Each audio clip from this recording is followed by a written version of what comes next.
if you've been looking for the type of garden eggs that will produce for you successfully in North America, where we have a very short growing season, I got you covered. I found the eggplant that is perfect for us. This particular type of eggplant will produce in 60 days from the day you transplant. Only 60 days. I will tell you what it is, how you can get the seeds, and I will also show you how to get the seeds started. Let's dig right in.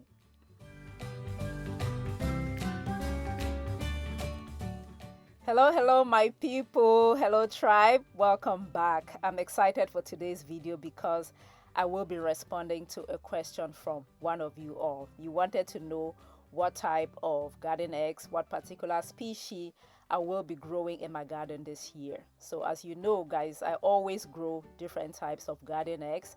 Sometimes I am successful and sometimes I am not. Sometimes I'm just surprised at what I get, and sometimes it's a failure. So this year I am going to be trying out a particular type known as the Inor species. The Inor species, and I'm going to recommend that you try out this Inor African eggplant for 3 reasons. The first reason is that this eggplant is big. Okay, the garden egg, this particular one is not tiny. It produces large fruits. It's not as large as the typical purple eggplants that you'll find. It's still our type of garden eggs, but the fruits are big. They are lobed. They are big. Okay, that's reason number 1. The second reason is this particular type of garden eggs is very productive, meaning on one plant you will get several fruits. And the third and the most important reason why I'm going to recommend the Inor variety is because it takes only 60 days. Okay, let me say that again. Only 60 days, as in 2 months from the day you transplant until the day you get a fruit, guys. 60 short days, which makes it perfect for those of us trying to grow some of these culturally meaningful African veggies outside of Africa, where the growing season is not as long.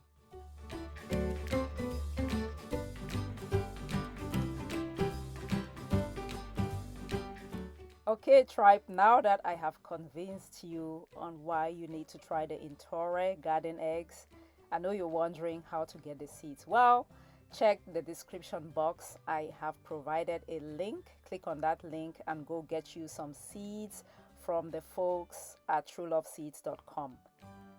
Today's shout out goes to Eniola Ogundele 6216, who is watching from Houston, Texas. We are in the same city.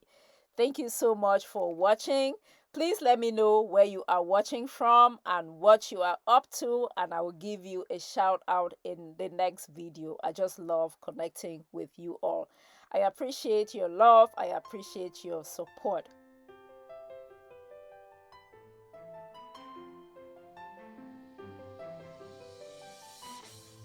You need seed starting mix. Let me repeat that again. You need to start your seeds with seed starting mix. They have them at Walmart, they have them at Home Depot, they have them online. Look for seed starting mix.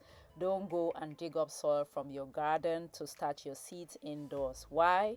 Because garden soil has the eggs of bugs, and you bring the eggs of bugs indoors, they hatch, and it is a mess. So get you seed starting mix. Okay, now that we have our seed starting mix, we are going to mix the seed starting mix.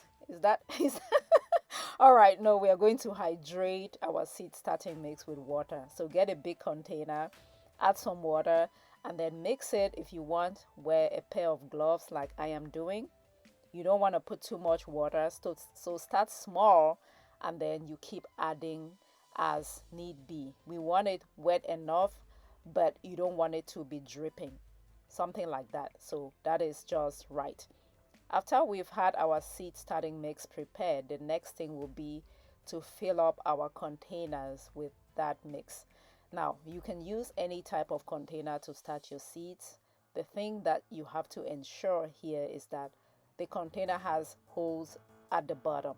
I like to use this particular flat, as they call it, because I can start so many seeds in here.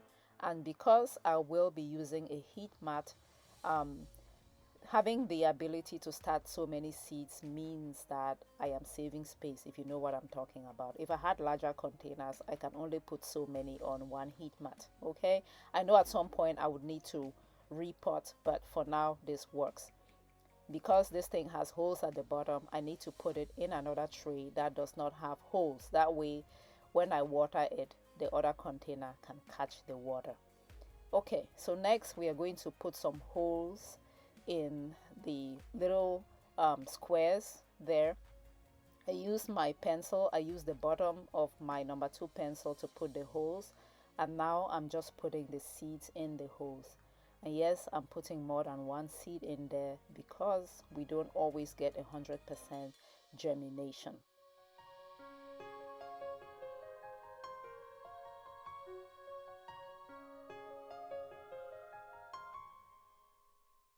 Okay, so after we have put our seeds in the holes, we are going to go ahead and cover them up. Try don't cover the seeds too much. If you cover them too much, you bury them too deep, they might never germinate. It's better to err on the side of not covering them too much, and do not forget to put those labels.